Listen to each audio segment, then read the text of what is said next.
उसके बाद मार्केट गिरना चालू हुआ और मुझे कुछ समझ ही नहीं आ रहा था, क्योंकि मैंने कुछ सीखा नहीं था मार्केट के बारे में, मुझे कुछ पता नहीं था। मेरा रैंडम सेविंग्स मैंने बहुत सारे मिड कैप्स और स्मॉल कैप्स में मैंने इन्वेस्ट कर लिए और उसमें मेरा सारा पोर्टफोलियो खत्म हो गया। तो उसके बाद मुझे समझा कि ये बियॉन्ड, मतलब कोई हम लोग इतना इजी नहीं है, पैसे कमाना इतना इजी नहीं है, इसको एज अ बिजनेस की तरह ही देखना चाहिए। और इसके कुछ रूल्स है, मार्केट के भी रूल्स है। कोई भी चीज दुनिया में रूल्स के अलावा उसके आगे नहीं चलती, वो रूल्स के अंदर ही चलती है। सो बेसिकली फिर मैंने टेक्निकल एनालिसिस सीखना चालू किया और उससे मुझे इतना ज्यादा फायदा हो गया कि जो मेरे मिस्टेक्स थी, क्या हो रहा था क्या नहीं हो रहा था, तो वो मैंने धीरे धीरे धीरे रेक्टिफाई करना चालू किया। एंड उसके बाद मैं प्रॉफिटेबल अभी हो रहा हूँ। जो मेरा नुकसान हो गया था उसके बाद मैं प्रॉफिट में आ गया। और मुझे ऐसा लगा कि ये किसको पता ही नहीं है, ये चीजें बहुत लोगों को बताई नहीं जाती, या फिर कॉमन मैन को ये चीजों के अलावा बाहर रखा जाता है। क्योंकि अगर उनको पता चल गया तो फिर ये फंड हाउसेस, म्यूचुअल फंड्स वाले क्या करेंगे, फिर वो कैसे कमाएंगे? अगर सबको ही समझ में आ गया है सीक्रेट, तो फिर वो लोग क्या कमाएंगे? बैंक्स क्या कमाएंगे? फिर सब लोग तो अपने खुद के ही पैसे से खुद का ट्रेडिंग करेंगे या खुद की इन्वेस्टमेंट करना चालू करेंगे, तो उनका दुकान तो बंद हो जाएगा।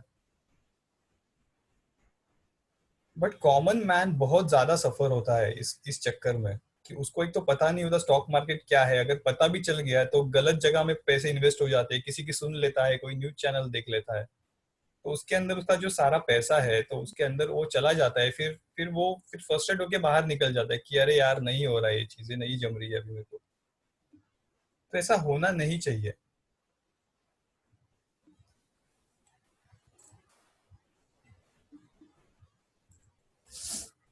सो वी विल स्टार्टिंग, बहुत सारे मेंबर्स आ चुके हैं अभी, तो हम लोग आगे बढ़ते हैं इसमें।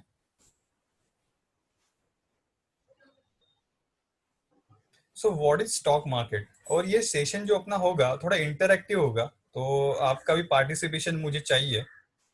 सो किसको अगर कुछ बताना है, कुछ अपना एक्सपीरियंस शेयर करना है, तो वो मैसेज में डाल सकता है यहाँ पे, और हम लोग फिर उसका क्वेश्चन आंसर करके हम लोग आगे बढ़ेंगे इसमें।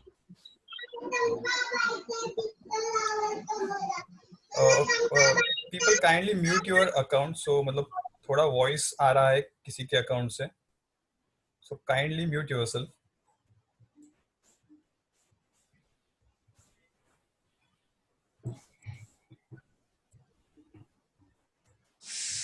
So what is stock market?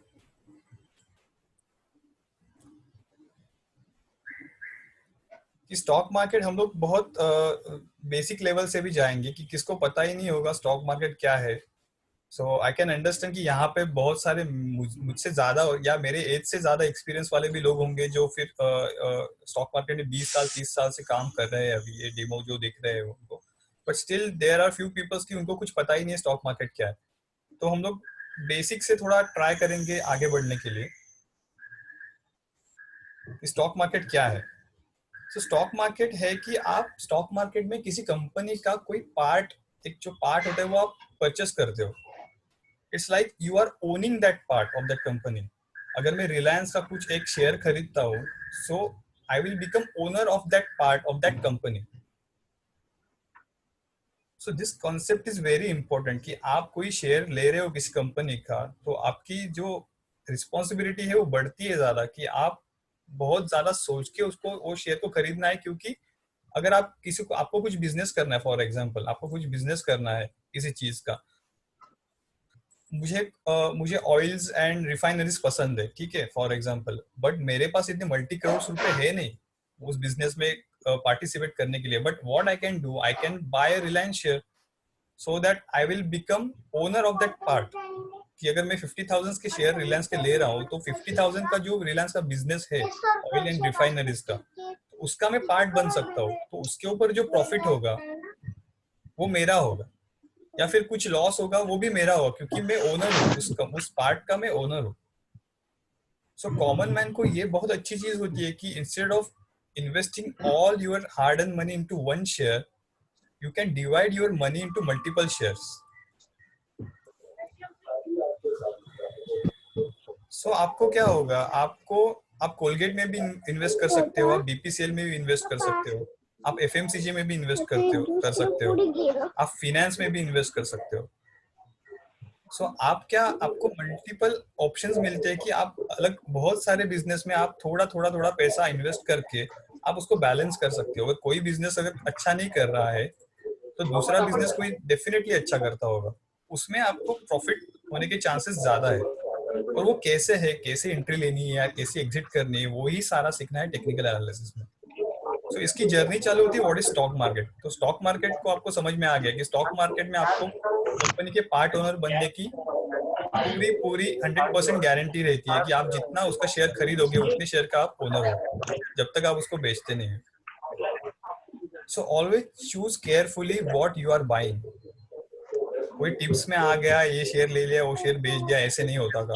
आप केयरफुली सोचो कि आप अगर बिजनेस करते तो आप कौन से बिजनेस में आपका पैसा डालते, वो बिजनेस 20 साल तक चलने वाला है क्या नहीं, वो प्रॉफिटेबल है क्या नहीं, ये सारी चीजें आपको देखनी पड़ेगी।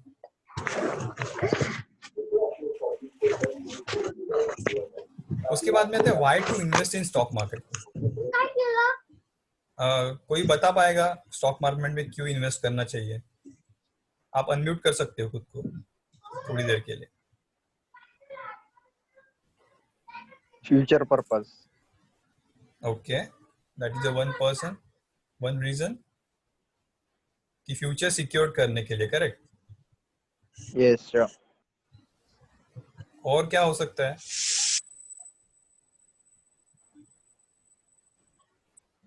कोई भी रैंडम बोल सकते हो, कोई प्रॉब्लम नहीं। That could be additional source of income.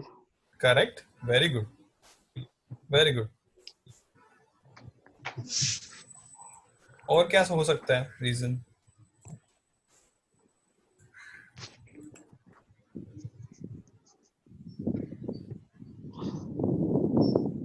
Okay, so main reason is financial independence, correct? Why to invest in stock market? Financial independence होना बहुत जरूरी है। अब आपका ये कोरोना बहुत चल रहा है और बहुत सारे लोगों के जॉब्स अभी है नहीं, या फिर they are receiving 50% salary, 75% cut in their salary. So कोई अलग सोर्स ऑफ इनकम उनके पास है नहीं। But if you see stock market अभी भी चल रहा है, so those who are trading और those who are invested, they are still churning money daily, day to day basis. So उनको कोई इफेक्ट हुआ नहीं है। So this is financial independence कि आप कौन सी भी दुनिया के कौन से भी कोने में बैठ के, जहाँ पे खाली इंटरनेट होगा, वहां से आप आपका अकाउंट और अपना ट्रेड हैंडल कर सकते हो। कोई जरूरत नहीं है सुबह 8:45 की लोकल ट्रेन पकड़ो और ऑफिस जाओ और रात को 12 बजे घर पे आओ। ना कोई लाइफ है, ना खाना पीने का टाइम है, कुछ नहीं है। कोई इंडिपेंडेंस नहीं, you are always dependent on your owner of the company.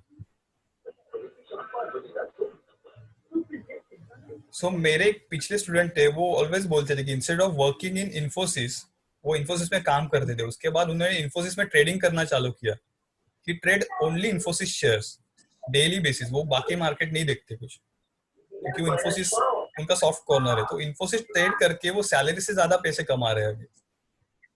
So instead of working in Infosys, he is owning Infosys now, he has a good amount of shares in Infosys. So वो अच्छा कमा रहे, इन्फोसिस को ही ट्रेड करते हैं खाली। So basic first reason is financial independence. Second reason is what to dream big in life.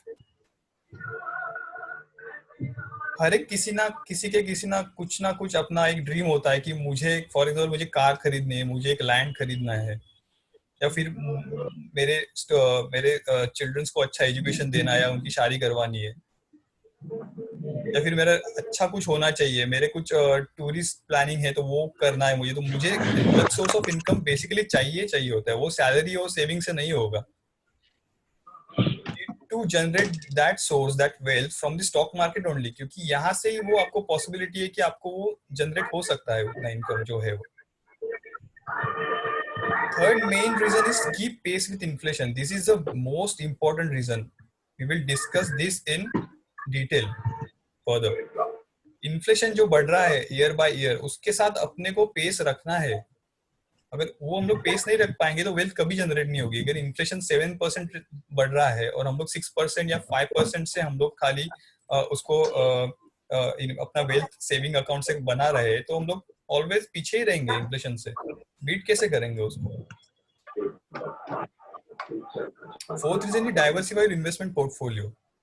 कि जैसे मैंने पहले बोला कि you need to invest your hard and money into multiple multiple multiple sectors. एक सेक्टर में आपको पैसे नहीं डालने हैं आपको.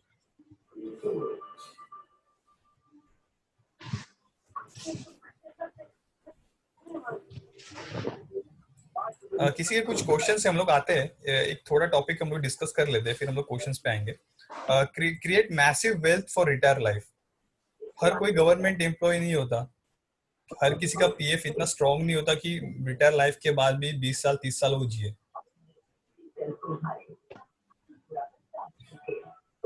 प्राइवेट कंपनी का तो भरोसा ही नहीं है, कभी भी हम लोग मतलब निकाले जा सकते हैं, या फिर कुछ ऐसे आ गया फॉर एग्जांपल कोरोना जैसा कुछ हो गया फिर से कुछ सालों बाद, तो क्या करेंगे फिर?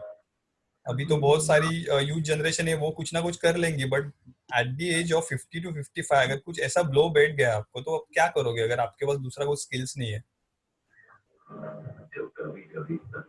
So this is very important to learn stock market investing because you need to create massive wealth for your retire life. और ये बहुत ज्यादा इम्पोर्टेंट है आपके लिए.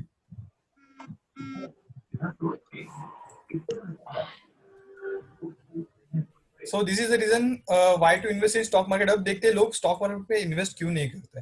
करेक्ट.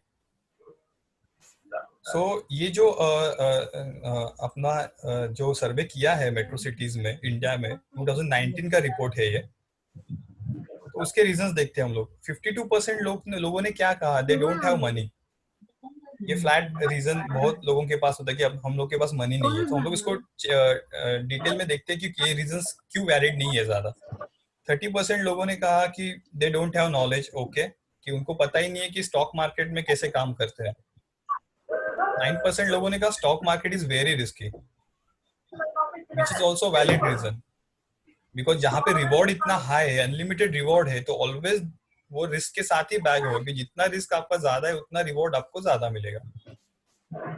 5% लोगों ने कहा कि उनके पास टाइम ही नहीं है, डेली रूटीन उनका जो इतना पैक्ड अप है वो रूटीन में, तो उनके पास टाइम नहीं है स्टॉक मार्केट में इन्वेस्ट करने के लिए.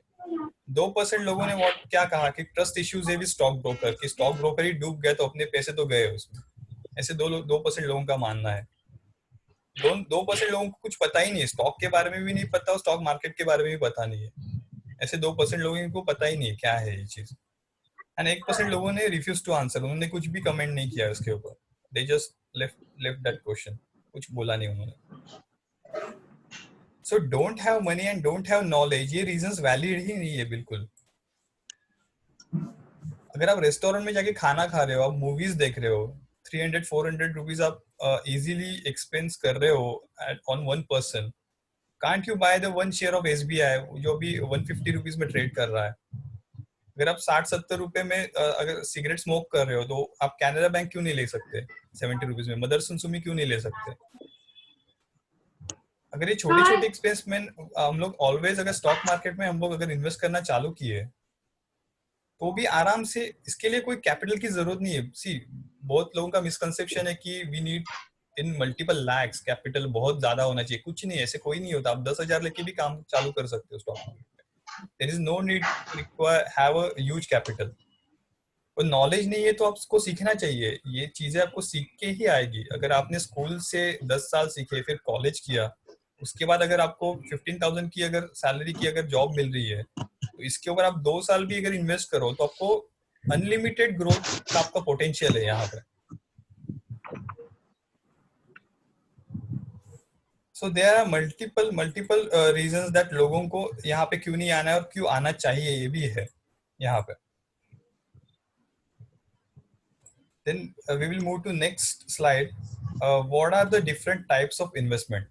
कि कौन से टाइप के इन्वेस्टमेंट अभी इंडिया में करंटली चल रहे हैं? So there are fixed deposits, there are government bonds. लोग सोना लेते हैं बहुत सारा, स्टॉक्स तो है ही, रियल एस्टेट में इन्वेस्ट करते हैं, then there are national pension schemes, there are multiple exchange traded funds, public provident fund है एंड म्यूचुअल फंड्स है. तो करंटली ये सिनेरियो है इन्वेस्टमेंट्स का कि आप ये चैनल्स में से इन्वेस्ट कर सकते हो यहाँ पर. Okay, so there are multiple hands are raising, so I'll take one by one questions. So आप अनम्यूट कर सकते हो, जिसको क्वेश्चंस पूछना है पूछ सकते हो. तो हम लोग यहाँ पे थोड़ा एक क्वेश्चंस ले लेते हैं लोगों के.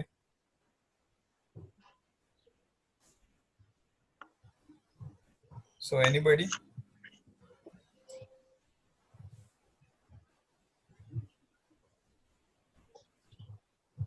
I can see a hand raising from someone.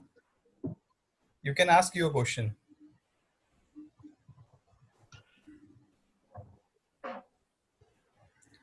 Sir stop loss कैसे लगाऊं? आकाश ने पूछा है. जी डेफिनेटली आकाश जी, हम लोग आएंगे वहां पे. फिलहाल तो एक बेसिक अपना एक इंट्रोडक्शन चल रहा है. Definitely I tell you about stop loss. So far so good. Okay, thank you thank you thank you. Okay, so अभी तक तो समझ में आ रहा है कि कैसे एक जर्नी चालू होगी स्टॉक मार्केट की. सो एक मिसकंसेप्शन बहुत मिडिल क्लास लोगों का होता है कि वो एफडीज और आरडीज में इन्वेस्ट करते हैं अपना जो सेविंग्स होता है.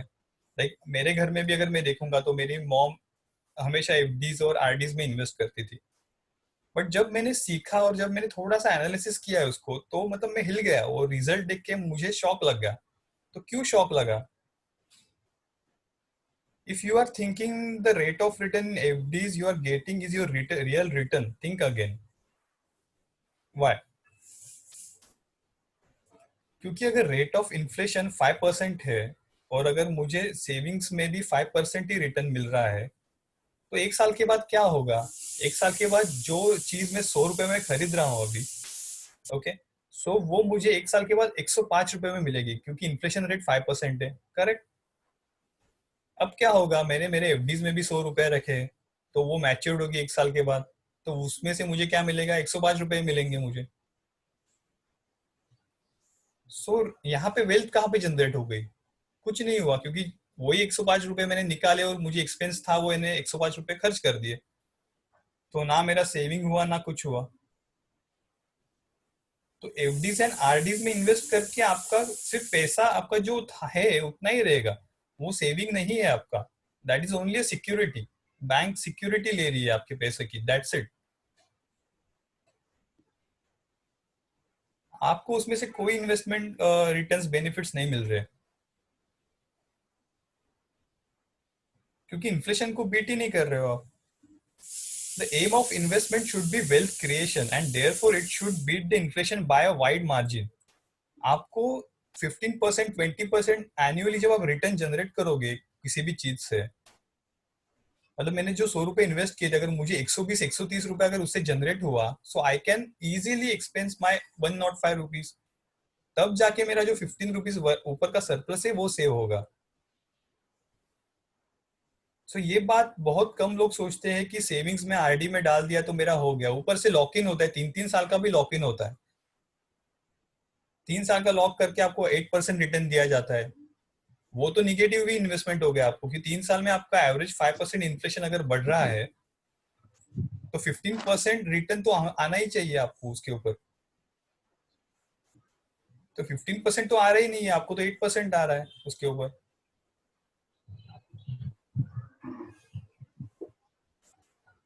सो अभी क्या हो रहा है, हम लोग पिक्टोरियल फॉर्मेट में देखते हैं. अगर आप मल्टीपल उसको अगर आप सेव करते हो वो चीजों को, तो आपको कैसे दिखेगा? अगर 5 साल 10 साल 18 साल में 25 ईयर्स मैक्स टू मैक्स में होरिजोन ले रहा हूँ, क्योंकि मेरे एवरेज अगर एज पकड़ा है यूथ का 35 to 40 पे रेंज में, मैंने अगर एवरेज एज पकड़ा है आज के जो पार्टिसिपेंट्स है इस वीडियो कॉल के लिए, तो मैं उनकी रिटायरमेंट की सोच रहा हूँ. अगर आज से आप 1000 रुपीज पर मंथ अगर इन्वेस्ट करना चालू करते हो मार्केट में, तो आपको रिटर्न्स कैसे मिलेंगे? अगर बैंक आरडी में आप अगर करते रहोगे, तो आपको after 25 years 8 lakh rupees around आपको सम मिलेगा, जो सिक्योर्ड होगा. डेफिनेटली सिक्योर्ड होगा, उतना आपको मिलना ही मिलना. अगर आप गोल्ड में करते हो, हर हर 1,000 रुपीज पर मंथ आप डालते डालते थोड़ा थोड़ा गोल्ड परचेस करोगे, तो आफ्टर 25 years आपको ऑन एन एवरेज एक 22 लाख रुपीज मिलेंगे आपको। उसके बाद अगर आप स्टॉक मार्केट म्यूचुअल फंड्स में डालते हो तो आपको 57 लाख रुपीज मिलेंगे। Mutual funds, I am not saying do your own. 57 lakh rupees आपको मिलेंगे। बट ये एक रेशो ऐसा भी, अगर आप खुद खुद सीख के अगर इन्वेस्टमेंट चालू करते हो तो you can earn around 2.5 crore rupees सिर्फ 1,000 रुपीज पे करके पर मंथ, खुद अगर करते हो तो। There is no fees of mutual fund, no margin of their fund houses. This is the power of stock market. और क्यों स्टॉक मार्केट का पावर है? क्योंकि बिजनेसेस बढ़ते ही जा रहे हैं। TCS, Reliance, Infosys, Colgate, Hindustan Unilever, आप पेस्ट तो रोज यूज करते हो कोलगेट की, वो खत्म नहीं होने वाली कभी कंपनी। आप इतने सारे डेली प्रोडक्ट्स हिंदुस्तान यूनिलीवर के यूज करते हो, वो कभी खत्म नहीं होने वाली है। आईटी सेक्टर, टीसीएस, अभी तो पूरा डिजिटली होते जा रहा है। ये कोरोना के वजह से तो अभी आईटी सेक्टर और बूम में आ जाएगा अभी। So try to invest in stock market but with learnings.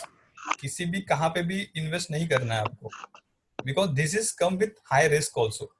अगर आपको रिस्क मैनेज करना आ गया तो आपको सब कुछ आ गया है यहाँ पे।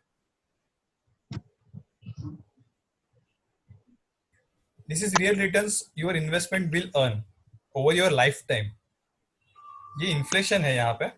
इन्फ्लेशन रेट 5%, 5.5% मैंने पकड़ा है एवरेज, ऑन एन एवरेज। अगर फिक्स डिपॉजिट भी रखते हो 30 years के लिए भी, तो भी हार्डली 1% उसके ऊपर आपको रिटर्न मिलेगा।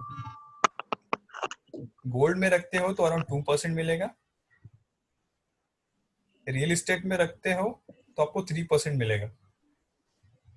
And if you are invest in stock market, you are beating inflation by 7% on an average.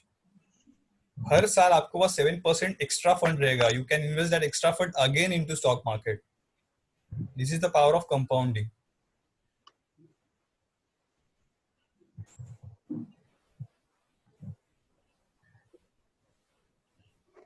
So we might, यहाँ पे मैं एक ब्रेक ले रहा हूँ क्योंकि we might get locked off, क्योंकि जूम का एक 40 मिनट्स का एक टाइम बफर जोन रहता है, क्योंकि यहाँ पे अभी 40 मिनट्स के बाद वो लॉग ऑफ कर देगा। तो there is new link I am sharing you. तो आपने जहाँ से पार्टिसिपेट किया है वो आपको हम लोग, हमारी टीम आपको भेज देगी। इफ अगर कुछ हो जाता है यहाँ पे लॉग ऑफ सब लोग, तो हम लोग फिर से ज्वाइन करते हैं उसको, तो वो कोई प्रॉब्लम नहीं है। There are now we will turn to technical analysis and fundamental analysis. ये तो वर्ड आपने सबने सुने होंगे कि एक फंडामेंटल एनालिसिस होता है और एक टेक्निकल एनालिसिस होता है। Okay, so these are the type of analysis. तो यहाँ पे आई थिंक मेरे मेरे मेरे एज से ज्यादा भी लोग फंडामेंटली काम करके मल्टी बैगर्स जनरेट कर रहे हैं मार्केट में से। बट वहां पे क्या होगा, वहां पे आपको बैकग्राउंड आपकी फाइनेंस की होनी ही चाहिए। आपको डिटेल स्टडी आना चाहिए। बैलेंस शीट क्या होती है कंपनी की, प्रॉफिट अर्निंग रेशियोज क्या होते हैं, सेल्स कैसे चल रहे हैं, प्रॉफिट कैसे चल रहा है कंपनी का, अकाउंट्स कैसे चल रहे हैं, मैनेजमेंट क्या है, इसके सारे आपको नोट डाउन करने होंगे और हर एक का स्टडी आपको डिटेल में जाके पढ़ना होगा। That is called fundamental analysis. There is और एक भी मुझे पर्सनल क्वेश्चन आता है कि सर फंडामेंटल एनालिसिस बुरा है या टेक्निकल एनालिसिस अच्छा है? ऐसे कुछ नहीं होता। These are the two two ways. Like एक नॉर्थ साइड जा रहा है, एक साउथ साइड जा रहा है। Just two different ways. ऐसे नहीं है कि मतलब ये गलत है और वो सही है।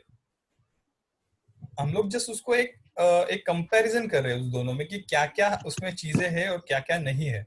सो जो फंडामेंटल का जो बेस है वो है परफॉर्मेंस ऑफ द कंपनी। सबसे पहला इंपॉर्टेंट थिंग है परफॉर्मेंस कैसे कर रही है कंपनी।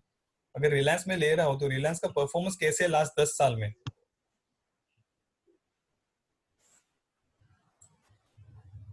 ओके, देन अकाउंट्स कैसे है, सेल्स कैसा है, प्रॉफिट कैसा है, उनका मैनेजमेंट कैसा है, मैनेजमेंट में अच्छे लोग हैं या नहीं है। अगर कोई वहां पे गड़बड़े तो फिर प्रॉब्लम। मैनेजमेंट ही सही नहीं है तो कंपनी कितनी भी अच्छी हो कोई प्रॉब्लम नहीं, फिर सब प्रॉब्लम ही प्रॉब्लम है उसमें। तो टेक्निकल में बेस क्या है? टेक्निकल का बेस है charts, price patterns and trend of the stock. अपने को इससे सारा कुछ मतलब है ना, मतलब कुछ कुछ लेना देना नहीं है। हम लोग को सिर्फ देखना है कि चार्ट्स क्या बोल रहे हैं, प्राइस पैटर्न्स क्या बोल रहा है। भाव भगवान से ऐसे एक टर्म है स्टॉक मार्केट में कि भाव ही सब कुछ है। अगर आपने भाव को सही पढ़ना देख लिया तो आपको ट्रेंड और आपको अकाउंट सेल्स प्रॉफिट आपको कुछ करने की जरूरत नहीं है, उसमें वो देखने की जरूरत नहीं है। चार्ट्स सबको सब सब स्टोरी बोल देते हैं चार्ट्स। देन टाइम फ्रेम क्या होती है? Use for a long term investment. Fundamentally जो इन्वेस्ट करते हैं वो बेसिकली 10-10 20-20 30-30 साल के लिए इन्वेस्ट करते हैं। इसलिए वो इम्पोर्टेंट ज्यादा जरूरी है कि परफॉर्मेंस कंपनी का देखना बहुत ज्यादा इम्पोर्टेंट है, क्योंकि मैं 2-3 महीनों के लिए या 2-3 दिन के लिए ट्रेड नहीं कर रहा हूँ। आई am putting my money for long 20 years। सो वहां पे फंडामेंटली आपको बहुत स्ट्रांग होना जरूरी है। वेदर एज टाइम फ्रेम अगर मैं टेक्निकल की देखता हूँ तो this is use for short term investment, कि आज मैंने एसबीआई 140 रुपीज में ले लिया और मैंने कल एसबीआई 160 रुपीज में बेच दिया। तो इसमें मुझे कंपनी प्रॉफिट क्या कर रही है, उसका सेल्स कितना है, मैनेजमेंट क्या है, वो देखने की जरूरत ही नहीं है मुझको। मैंने 100 एसबीआई ले लिए, उसमें से मुझे 20 रुपया मिल गया, I am happy.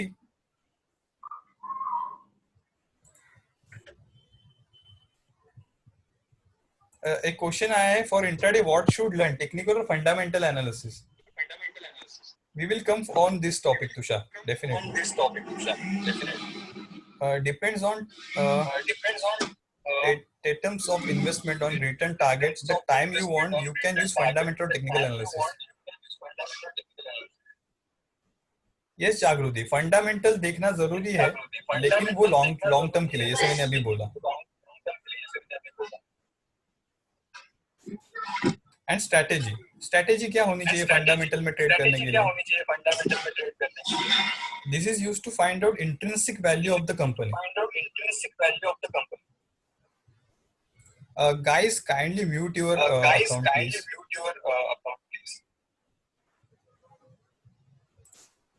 Please mute.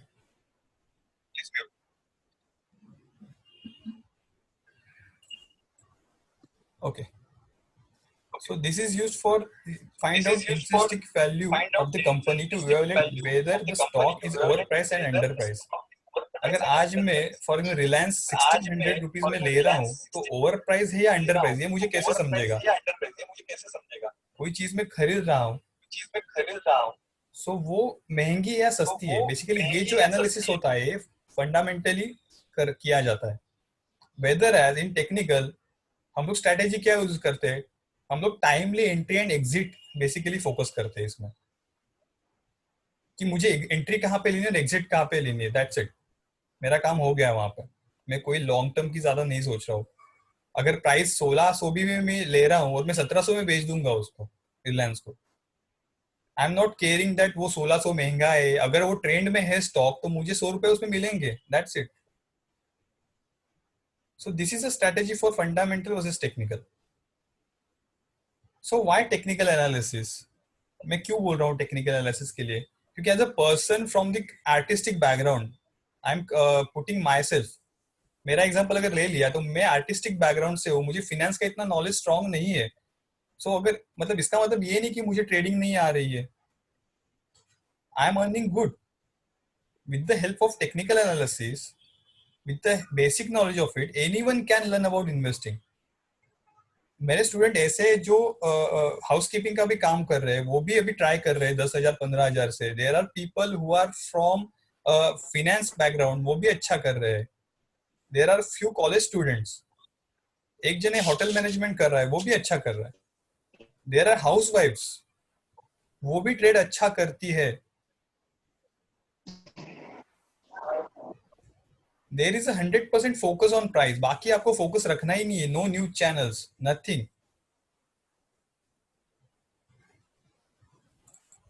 आपको कुछ नहीं करना है।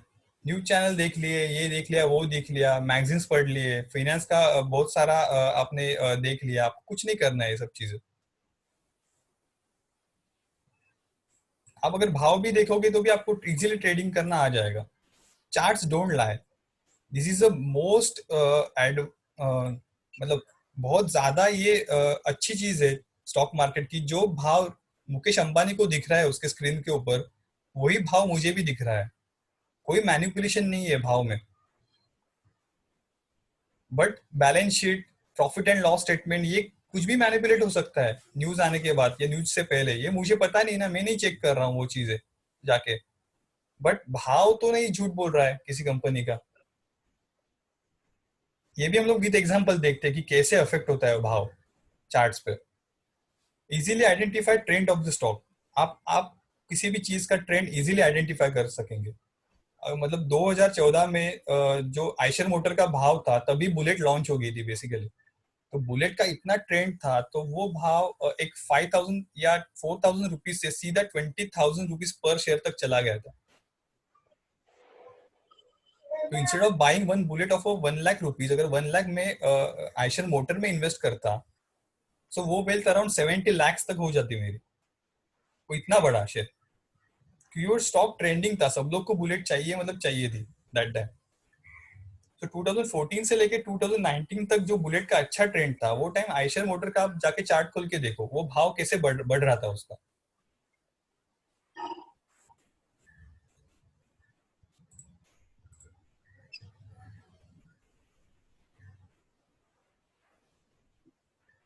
Okay, helps time entry and exit points. ये आपको टाइमली एंट्री एंड एग्जिट करने को हेल्प करता है कि कहाँ से आपको एग्जिट करनी है। फॉर एग्जांपल हम लोग ये एग्जांपल के साथ आगे देखेंगे कि कैसे अगर मेरी इन्वेस्टमेंट अगर वो माइनस में जा रही है तो मैं कैसे टाइम में वहां से निकल सकता हूँ, या फिर मैं कौन से टाइम एंट्री ले लूँ जहाँ पे स्टॉक अभी अप ट्रेंड में जा रहा है। Helps to monitor portfolio on different timelines. आपका पोर्टफोलियो मैनेज करने के लिए, मॉनिटर करने के लिए बहुत अच्छा है। मतलब अगर आप वर्किंग पर्सन हो, आपको टाइम नहीं है डेली कुछ देखने के लिए, आपके कुछ शेयर्स आपके पास पड़े हैं, तो आप सैटरडे संडे आ जाओ, देखो क्या हो रहा है, आपको कैसे जा रहा है, आप एंट्री एग्जिट लिख के रख लो। डीमैट अकाउंट में वो ऑर्डर डाल के रख देगी वहां पे, वो अपने आप एग्जीक्यूट हो जाती है। So there is, it will take only few seconds to execute trade. उसमें आपका टाइम नहीं जाने वाला है, जो कुछ टाइम है आपको स्टडी में लगेगा। एक्चुअल ट्रेडिंग में टाइम बहुत 20% ऑफ द टाइम उतना ही लगता है आपको। इफ मैं 100% टाइम एलोकेट करता हूँ तो 80% ऑफ टाइम स्टडी होता है और 20% ही एग्जीक्यूशन होता है उसमें। Then fact check, learning is earning. Stock market में लर्निंग ही है करनी, बाकी कुछ आपको अर्न करके नहीं दे सकता। जब तक आप खुद नहीं सीखते हो आपको अर्निंग नहीं होगी उसमें से। क्यों नहीं होगी? क्योंकि देयर आर मिसकंसेप्शंस कि गैम्बल की तरह लोग प्ले करते हैं स्टॉक मार्केट को। डेली ट्रेड करना या फिर मैंने खरीद लिया बेच दिया, खरीद लिया बेच दिया, वो गैम्बल है। देन बहुत लोगों को लगता है क्विक मनी। बहुत सारे आपको लोगों को मैसेज भी आते होंगे कि 1 लाख इन्वेस्ट करो 5 लाख कमाओ उसमें से टाइप के। मुझे भी आते हैं, इंदौर से बहुत कुछ कॉल आते हैं random. That is a quick money. Quick money नहीं होता है इसमें, ये मिसकंसेप्शन है। 10 का 20 एटीट्यूड, एक दिन में 10 का 20 कर दो, 10,000 का 20,000 कर दो, एटीट्यूड जो होता है लोगों में, वैसे काम नहीं होता मार्केट में। It's a pure business. ये कोई मतलब मटका शॉप या कोई नहीं है। ऐसे होता तो रिलायंस क्यों बिजनेस करता, वो स्टॉक ही खरीदता ना, मुकेश अंबानी भी। वो इतना बिजनेस क्यों करता सारे, या फिर बाकी भी लोग इतनी सारी कंपनीज क्यों खोल के बैठते। फेक टिप्स प्रोवाइडर्स, ये लोग आपको फंसाने के लिए बैठे होंगे।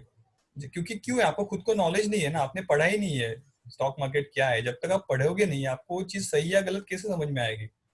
उसने बोल दिया, आपने खरीद लिया, एक दो स्टॉक चले बाकी नहीं चले तो आप अटक के, आपको एग्जिट प्लान भी नहीं है आपके पास कहाँ पे निकलना है, तो आपका सारा पैसा जो इन्वेस्टेड था वो एक दिन में भी जीरो हो सकता है।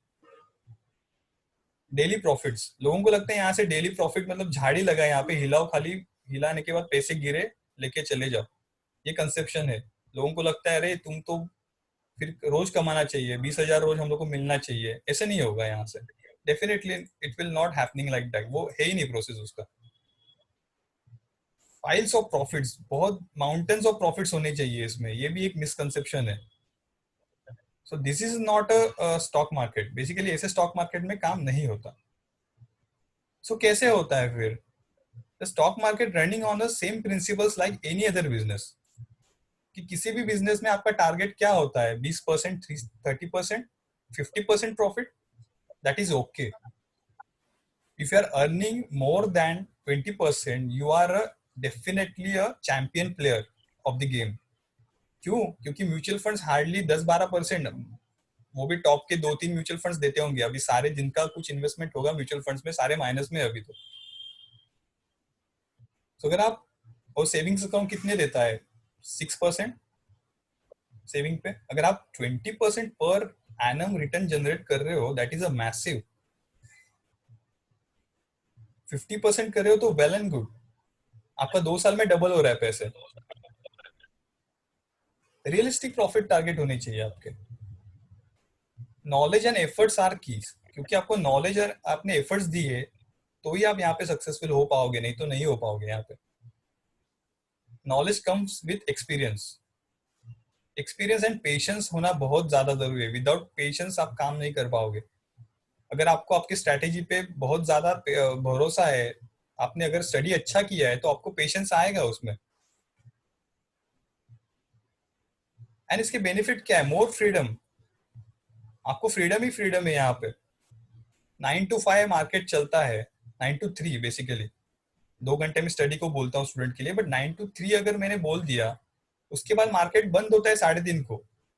3:30 के बाद आपको कोई बिठा के नहीं रखेगा वहां पे कि ट्रेड करो या मत करो, ये वो बंद हो जाता है। सुबह 9 बजे भी बंद हो जाता है, उसके बाद आपको अपनी लाइफ है। ट्रैवलिंग टाइम नहीं है आपका कि लोकल ट्रेन से फिर ट्रैवल करो, 7 बजे ऑफिस से निकलो, 10 बजे घर पहुंचो, ऐसा कुछ नहीं है। 3:30 बजे मार्केट खत्म हो जाता है, दैट्स इट, वो दिन खत्म। फ्रीडम भी है, लेकिन उसका डेफिनेटली है कि आपको लेस कैपिटल भी है ना। अगर आप कोई बिजनेस स्टार्ट करते हो, कोई भी नया बिजनेस अगर आप स्टार्ट करते हो, तो उसमें क्या होता है, आपको लैंड लेनी पड़ती है, कोई ऑफिस से लेना पड़ता है, ठीक है, आपको एक वेयर हाउस लेना पड़ता है, आपको एक स्टाफ रखना पड़ता है, आपको इलेक्ट्रिसिटी बिल प्रोवाइड करना है उसका, स्टाफ को सैलरी है। अगर आप सेल्स कर रहे हो तो सेल्स होना चाहिए उतना, आपको रॉ मटेरियल खरीदना है, हेवी टैक्सेशन है, बहुत सारी चीजों का ध्यान रखना है। लेकिन यहाँ पे कुछ नहीं है, आपको एक खाली लैपटॉप आपको होना चाहिए, एक मोबाइल होना चाहिए, एक internet connection, that's it, no capital. Start करने के लिए कोई आपको एक बड़ा सेटअप की जरूरत नहीं है यहाँ पे, and you are the boss. आपके ऊपर कोई आपको इरिटेट करने के लिए नहीं है, आप टोटली फ्री हो, आप जो डिसीजन लोगे आप खुद ही बॉस हो, आपको ही कमाना है, और जो कुछ है वो आपका रिस्पॉन्सिबिलिटी, दैट्स इट। अगर आप स्टडी अच्छा कर रहे हो तो आपको कुछ देखने की जरूरत ही नहीं है। This is a total freedom and this is a power of stock market. So क्या नहीं करना है और क्या करना है वो हम लोग ने देख लिया यहाँ पर, correct. Then example of yes Bank, जो मैं बोल रहा था, टाइमली एग्जिट एंड एंट्री क्या होता है, थोड़ा जूम करता हूँ मैं। सो यहाँ पे क्या हुआ, किसी को पता है कि नहीं, आई डोंट नो। मैं थोड़ी सी एक स्टोरी बोलता हूँ यस बैंक की। यस बैंक एक जमाने में, मतलब अभी अभी 2016-17 में एक अच्छा बैंक था, बहुत अच्छा बैंक था। उसका शेयर कुछ 300 रुपीज में ट्रेड करता था, और लोग जब जब वो ट्रेड नीचे आता था, जब जब वो शेयर नीचे आता था, लोग उसमें दबा के बाइंग करते थे। इंस्टीट्यूशनल बाइंग भी थी, बहुत सारे अच्छे प्लेयर्स स्टॉक मार्केट के बाय करते थे वो शेयर, क्योंकि बैंक बहुत अच्छा था वो। नेक्स्ट एचडीएफसी बैंक उसको बोलते थे, यस बैंक को, दैट टाइम। और ऐसा कुछ हो गया बीच में कि वो गिरने लगा। मतलब रीजन किसी को पता नहीं था, लेकिन लोग दबा के बाइंग करे जा रहे थे कि अगर वो गिर रहा है ना, 200-300 रुपए से 200 रुपए पे आ गया है वो share, still people are buying that share. But अगर टेक्निकल चीज में आपको बोलूंगा, तो ये जो ब्लू लाइन दिख रही है यहाँ पे, ये जो ब्लू लाइन यहाँ पे जा रही है, this is a 200 days moving average. ये कंसेप्ट मूविंग एवरेज की हम लोग बाद में एक्सप्लेन करेंगे इसको, बट ये 200 दिनों में जो प्राइस था, एवरेज प्राइस था, ये उसको इंडिकेट कर रहा है कि लास्ट 200 दिनों में यस बैंक का प्राइस कितना है। मतलब एक साल के परफॉर्मेंस बेसिकली वो कैलकुलेट किया जाता है। So first time in like 4 to 5 years, पहली बार यस बैंक लास्ट 200 दिनों के एवरेज से नीचे ट्रेड करना चालू किया, first time in history of yes Bank. So अगर मुझे टेक्निकल पता था तो मेरा भी इन्वेस्टमेंट था यस बैंक में, सो मैंने मेरा एग्जिट यहाँ पे कर दिया, 50% एग्जिट मैंने यहाँ से निकाल दिया मेरे पैसे। और देन बैम, सीधा क्रैश हो गया, वो सीधा क्रैश हो गया, बहुत लोग फंस गए यहाँ पे। अभी क्या इसमें गेम रहता है जो कॉमन पीपल को समझ में नहीं आता। अभी इंस्टीट्यूशनल के भी पैसे यहाँ पे फंस गए थे बहुत, यहाँ ये पॉइंट में इंस्टीट्यूशंस को बाहर निकलना था, तो उन्होंने फेक बाइंग चालू किया, यस बैंक में फेक बाइंग चालू किया, प्राइस यहाँ तक लेके गए वो फिर से। 200 डेज मूविंग एवरेज तक।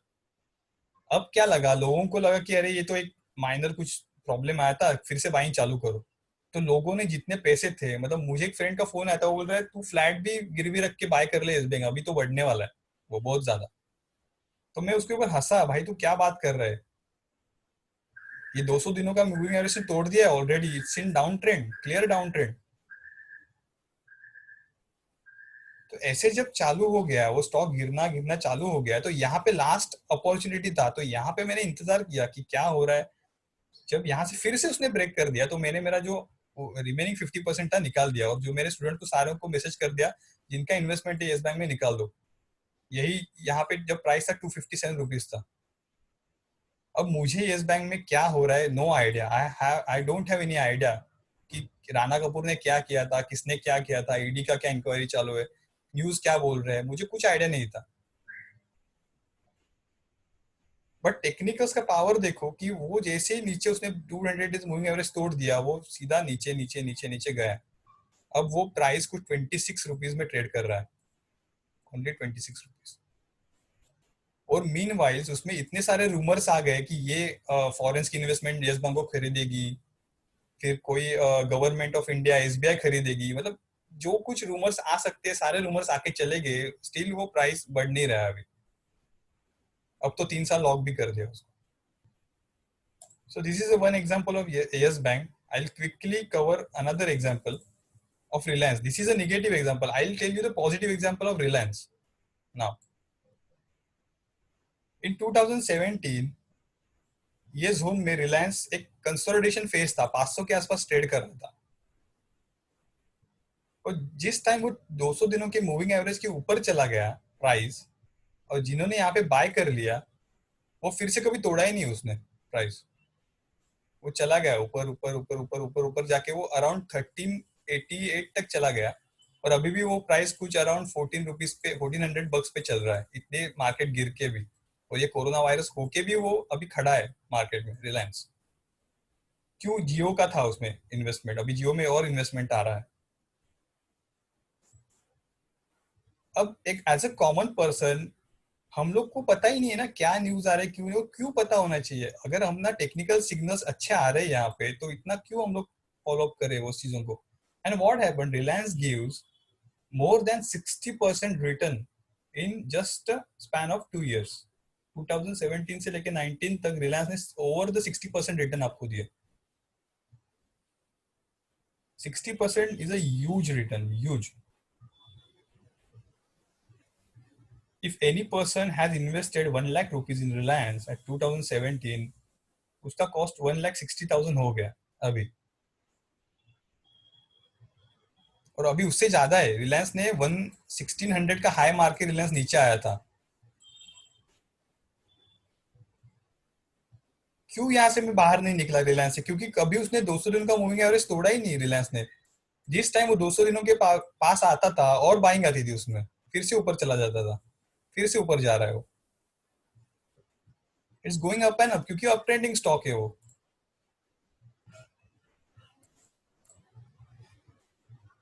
Correct.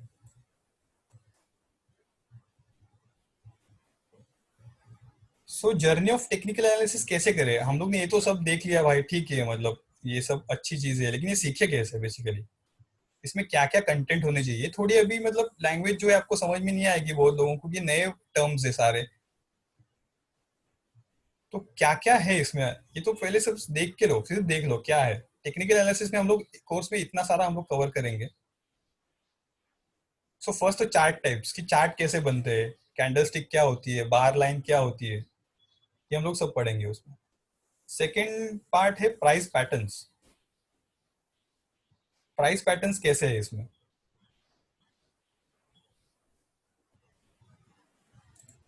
Second, consolidation phase means what? जी Tushar, consolidation phase is a phase, वो फेज में इंस्टीट्यूशंस एंड एफआईएस जो फॉरेन्स के सारे मल्टीपल म्यूचुअल फंड्स है वो धीरे धीरे बाइंग करते रहते हैं वो फेज में। This is a phase called consolidation. Price एक रेंज में अटका रहता है बहुत सालों तक, 2 साल 3 साल तक भी अटका रहता है। क्यों? क्योंकि वहां पे लोगों को पता है फंडामेंटली लोगों को पता है कि आगे कुछ जाके धमाका होने वाला है बहुत बड़ा. So that is a phase.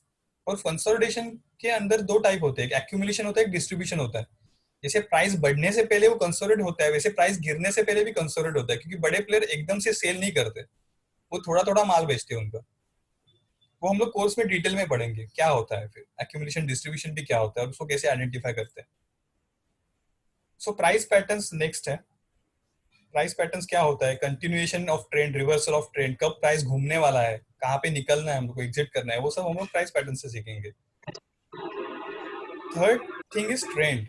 This is the most important कि ट्रेंड बेसिकली क्या है. आपको ट्रेंड पहचानना आना चाहिए मार्केट का. अगर आप ट्रेंड ही नहीं पहचानोगे तो आप फिर ट्रेड नहीं कर पाओगे कभी. So it is most important that trend को पहचानो, whether it is up trend या फिर down trend, sideways trend. What sideways trend is a consolidation phase. Either उसमें आगे जाके सेलिंग आने वाली होगी या फिर बाइंग आनी होगी. कुछ वहां पे डिसाइड नहीं है, कुछ भी नहीं चल रहा है, प्राइस खाली एक रेंज में ही घूमते रहता है. अगर मैं करूंगा यहाँ पे तो प्राइस इसके बीच में अटकती होगी, वो किधर ब्रेकआउट नहीं दे रही है किसी भी साइड. तो it is called sideways trend. Then technical indicators क्या होते हैं? बेसिकली इट इज इंडिकेटर्स, जैसे सिग्नल होता है लोकल ट्रेंड के लिए. अगर लोकल ट्रेंड को आगे जाना है, लोकल ट्रेंड का मूवमेंट होना है, तो विदाउट सिग्नल लोकल ट्रेंड काम नहीं कर पाएगी. वैसे ही टेक्निकल इंडिकेटर्स होते हैं कुछ, जिसका यूज आपको करके ही ट्रेड लेना है आगे जाके. विदाउट दैट आप ट्रेड नहीं ले पाओगे. देन एक मॉडर्न कंसेप्ट है इसमें, सपोर्ट एंड रेजिस्टेंस. ये कंसेप्ट में भी आप बहुत अच्छा ट्रेड कर सकोगे कि कहाँ पे सपोर्ट मिल रहा है. Support is a what, support is a demand for that thing, and resistance is a supply, कि वहां से आपको सेलिंग चालू होती है वो जोन में से. अब इसका एक एग्जांपल लेते हैं. सपोर्ट क्या होता है कि अब क्या हो गया, अब मई या अप्रैल या मार्च का एंड आ गया, तो समर चालू होने वाला है. ऐसे टाइम में आपने ऑब्जर्व किया रहेगा कि वोल्टास का शेयर बढ़ते जाता है, क्योंकि वोल्टास के एसी की ज्यादा सेलिंग होती है दैट टाइम. तो जनवरी फरवरी से वोल्टास का शेयर में बाइंग आना चालू होती है धीरे धीरे, क्योंकि उनका बिजनेस मॉडल वही है कि समर भी उनका सेल होता है.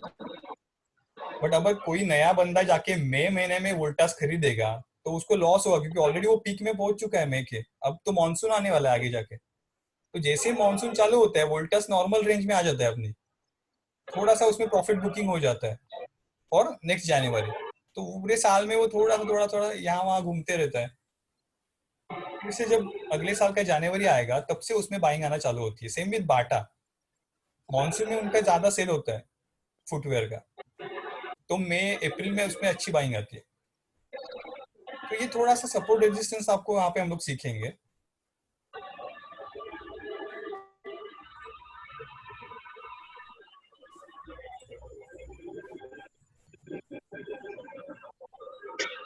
यहाँ तक किसी को कुछ प्रॉब्लम है? अब थोड़ा सा क्वेश्चन आंसर हम लोग करेंगे. ये कोर्स का अपना मॉड्यूल है, तो अब तक यहाँ पे किसी को कुछ क्वेश्चन रहेगा तो they can ask now easily. तो थोड़ा सा हम लोग यहाँ पे सेशन करते हैं 10-15 मिनट का. You can ask your questions.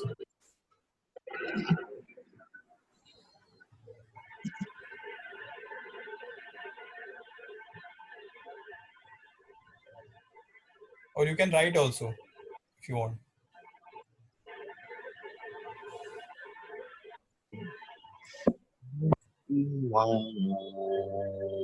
What should be minimum profit and loss percent one should decide?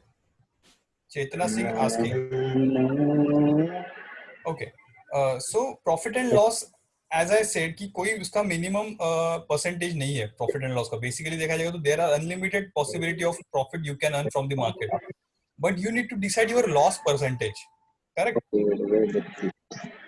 क्योंकि लॉस मुझे कितना लेना है ये मैं डिसाइड कर सकता हूँ, लेकिन मार्केट मुझे कितना प्रॉफिट देगा ये मैं डिसाइड नहीं कर पाऊंगा. अगर मैंने डिसाइड कर लिया और उसके ऊपर चला गया, फॉर एग्जाम्पल रिलायंस मैंने 500 रुपए में 1000 रुपीज में अगर बेच देता था, तो वहां से वो 1600 रुपए तक चला गया. सो हम लोग देखेंगे कि मनी मैनेजमेंट ये जो टॉपिक है वहां पे हम लोग सीखेंगे कि लॉस परसेंट कैसे होना चाहिए. If you have 1 lakh rupees in your account, so आपको एक 2% का आपका स्टॉप लॉस होना चाहिए. एक मतलब इफ 2000 के नीचे अगर मेरा लॉस किसी भी ट्रेड में होता है तो I will exit from that trade and I will take another trade. So एक सिंपल मैथमेटिक्स होता है कुछ चीजों का. So far so clear. Okay Jagriti, thanks.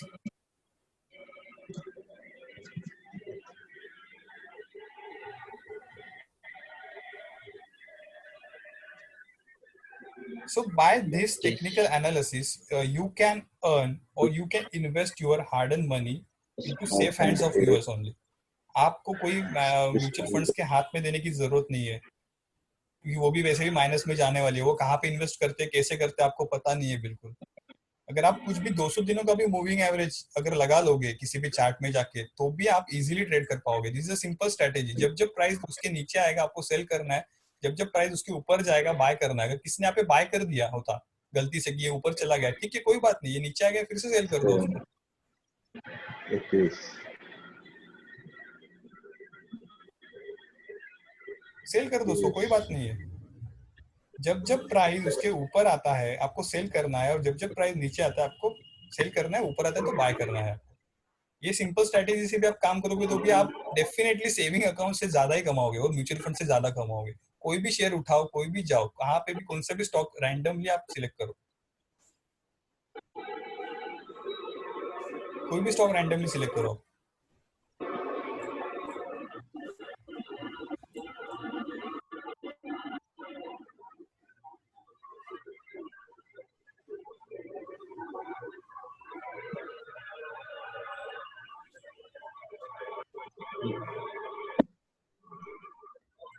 So definitely यहाँ तक हम लोग ने सीखा. अब हम लोग का जो कोर्स है टेक्निकल एनालिसिस का, वो मॉनसून से अभी जो मॉनसून अभी चालू हो रहा है और अभी मार्केट भी बहुत डाउन है. So this is a ideal time to learn and enter in the market, क्योंकि मार्केट अपने 12,000 निफ्टी 12,000 से भी अराउंड 8,000 9,000 तक आ चुका है. सो मैसिव 30 to 40% डिक्लाइन. तो सेल लगा है बेसिकली, अच्छे स्टॉक्स का सेल लगा है अभी. अगर आप अभी इन्वेस्ट करते हो या अभी सीख के चालू करते हो इन्वेस्टिंग, सो आपको आने वाले 5 साल में बहुत हैंडसम मनी मिलेगा, बहुत ज्यादा अच्छा मनी मिलेगा आपको.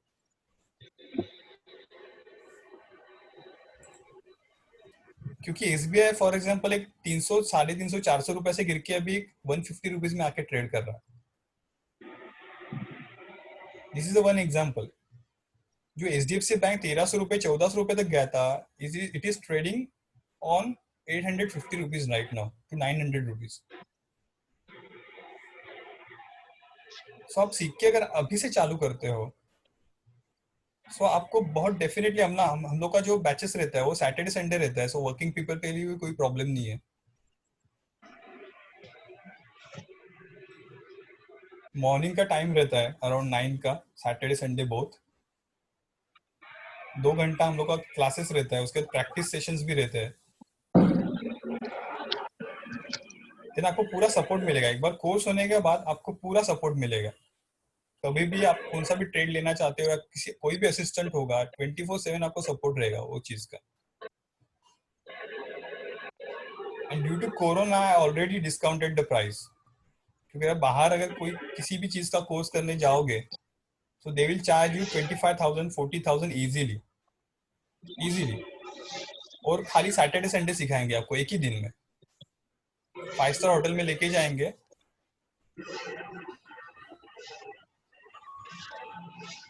सर स्टॉप लॉस लगाने से क्या फायदा होता है? आकाश जी, स्टॉप लॉस लगाना मतलब आपका कैपिटल सिक्योर करना है बेसिकली. अगर किसी ने यस बैंक में अगर स्टॉप लॉस नहीं लगाते थे, यस बैंक में किसी ने मतलब बहुत लोग अभी भी अटके हैं. इफ मेरा बाइंग 305 रुपीज में होता, अगर वो 257 में ट्रेड कर रहा है नीचे, एंड मुझे समझ में आ गया कि नीचे जाने वाला है, that is my stop loss, it's my security. अगर मेरे 10 लाख रुपए इन्वेस्टेड होते तो आज उसकी प्राइस क्या होती? 20,000 रुपए होती खाली, क्योंकि वो 20 रुपीज में अभी कर रहा है trade. Without stop loss never work in the stock market. आपको एग्जिट प्लान होना ही चाहिए, कहाँ एग्जिट करना है मेरे को. It is exit plan. कुछ बैकफायर हो गया आपको तो आपको एग्जिट प्लान होना चाहिए, और एग्जिट प्लान होने के बाद भी आपके पास कैपिटल बचा रहना चाहिए. अगर आप सबका आपका कैपिटल चला गया तो क्या करोगे फिर आगे जाके? In support are you giving buy और sell calls? No sir, no tips. ये टिप्स प्रोवाइडिंग बिल्कुल नहीं है. हम आपको खुद को फिश कैच करना सिखाएंगे. आप खुद फिश पकड़ो और उसको पका के खाओ, जितना चाहिए उतना फिश पकड़ो. रेडीमेड यहाँ पे कुछ नहीं मिलेगा आपको. But we will definitely guide you. अगर आपको कुछ लेना है तो हम लोग गाइड करेंगे कब लेना है, कब एग्जिट करना है, ये हम लोग डेफिनेटली आपको बोलेंगे. बट ये ले लो, ये वो ले लो, ये टिप्स इंदौर का जो पैटर्न है वो हम लोग का यहाँ पे नहीं है. हम लोग आपको सिखाएंगे एज ए इंडिपेंडेंटली आप आराम से काम करोगे, आपको जरूरत भी नहीं होगी बाय और कॉल्स, आप खुद दोगे दूसरों को। यस बैंक लेना चाहिए या नहीं लेना चाहिए? सर क्यों लेना चाहिए यस बैंक आपको? अभी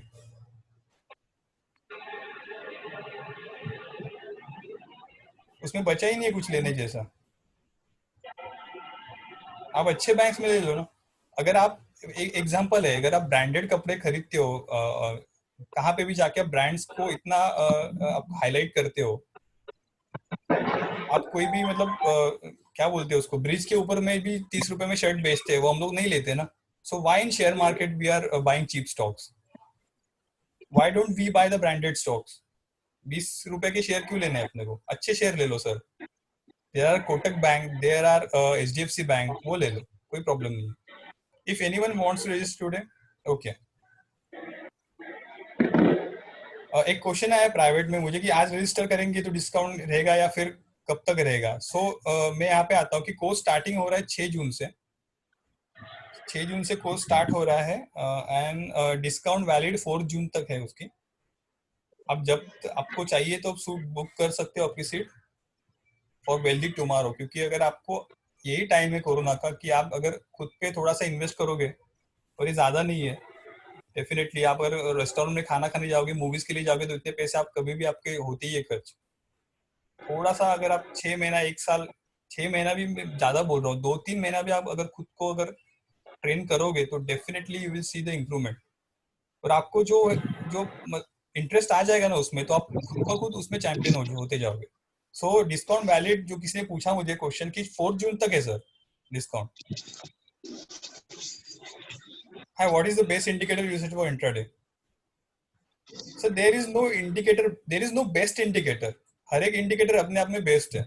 it is how you apply to your trading strategy, that is the key. How much money needed to start investing in share market? So if you have $100, you can start in the share market right now. There is no upper limit or there is no lower limit. आप Canara bank का एक 60 रुपए का share भी खरीद के चालू कर सकते हो उसको।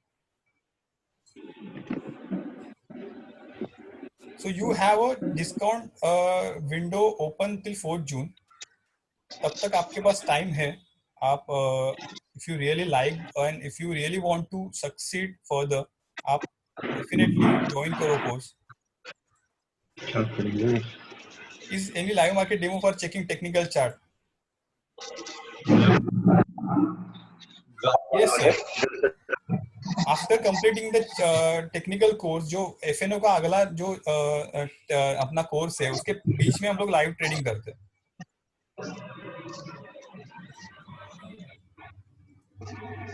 Any more questions? हाँ एक काम करते हैं, वही हम लोग तो बैक फिल्टर रखेंगे, एक ही रखेंगे ना, उधर से जो आ रहा है और इधर से जो आ रहा है, दो है ना अभी परसेंट दो है, एक इधर है और Thank एक you Chetna Singh, thank you very much. वो तो कूलर के बाद ACM में आएगा ना, तभी रहेगा वो डायरेक्ट। और एक है। So hope सबको क्लियर है डाउट्स। अगर कुछ रहेगा तो स्टेज आरके का भी बैक फिल्टर रहेगा, उसका जो फ्लू गैस है उसका भी बैक फिल्टर रहेगा। 3% बैक। Thank you Sundarnath. एक प्रोडक्ट का है, Thank एक you, आरके तुषार। का है, एक raw material. So okay, we will conclude here for today, and you have my contact number, and our team will be always connected with you. कुछ आपको help लगती है तो हमारी टीम है, तो आप डेफिनेटली कभी भी कुछ भी क्वेश्चन हो, आप definitely ask. What will be course content, not how it will be conducted. जागृति, मैंने कोर्स कंटेंट यहाँ पे आपको बता दिया है कि क्या क्या सिखाना है। सी दिस टेक्निकल चार्ट हम लोग सीखेंगे, then price patterns, continuation, reversal, trend सीखेंगे, up trend, down trend. Technical indicators पे थोड़ा फोकस होगा, कौन से इंडिकेटर्स कब यूज करने हैं। सो ये मॉड्यूल है उसका।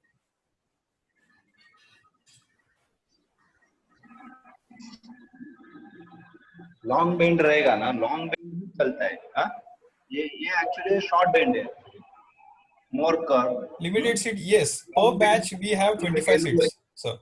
ऐसा भी आ सकता है but there are देखो ऐसा multiple भी आ batches. सकता है और इनको ऐसा But discount first 25 ही है अभी फिलहाल तो. just like log level.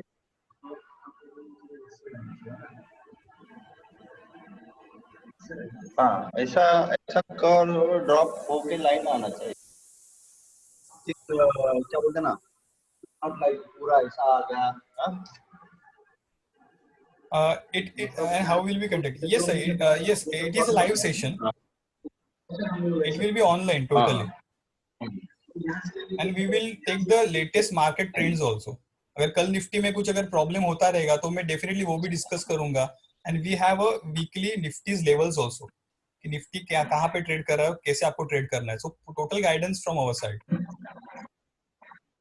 ये आइदर स्काइप पे होगा या फिर जूम में होगा. किसी एक प्लेटफॉर्म पे हम लोग लेंगे उसको.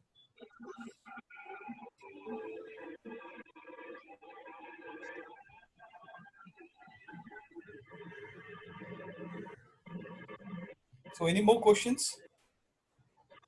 Ask anything. So किसी को भी फिलहाल एक्सपीरियंस है क्या मार्केट में, कोई कर रहा है क्या ट्रेड या फिर सब लोग नए हैं यहाँ पे? Duration and timing please.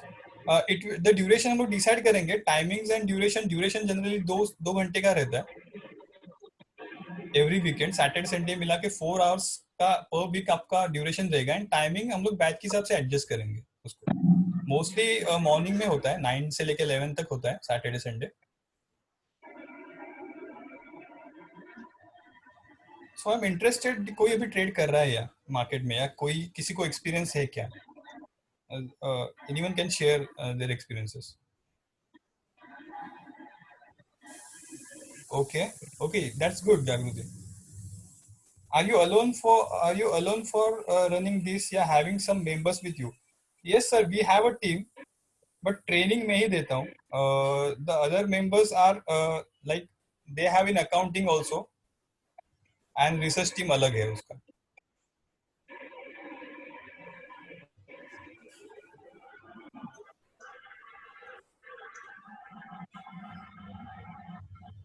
Which app is good for trading? Atharva, are you asking for a broker or app? Because अगर broker करोगे तो वहाँ पे Zerodha है. I will prefer Zerodha for trading.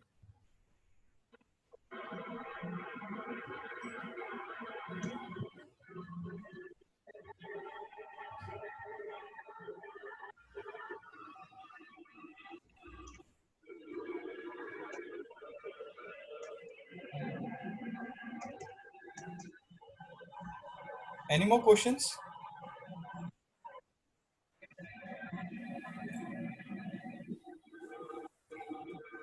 Please feel free to ask. कोई problem नहीं है.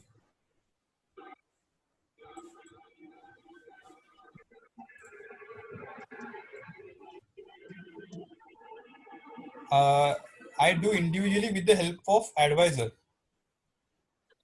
जागृति, अगर आप सीधा आप खुद से काम करोगे तो definitely you will perform much better. I will bet on this.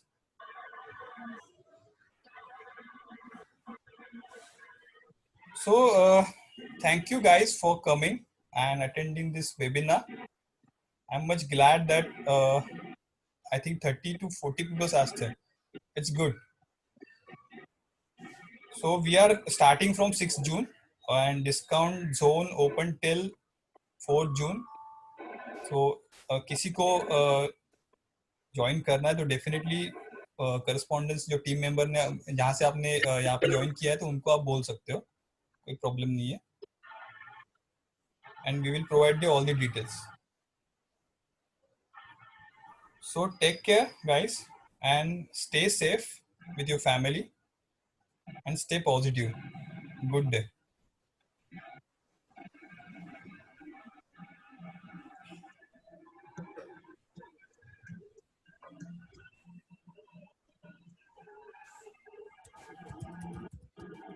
Thank you all guys.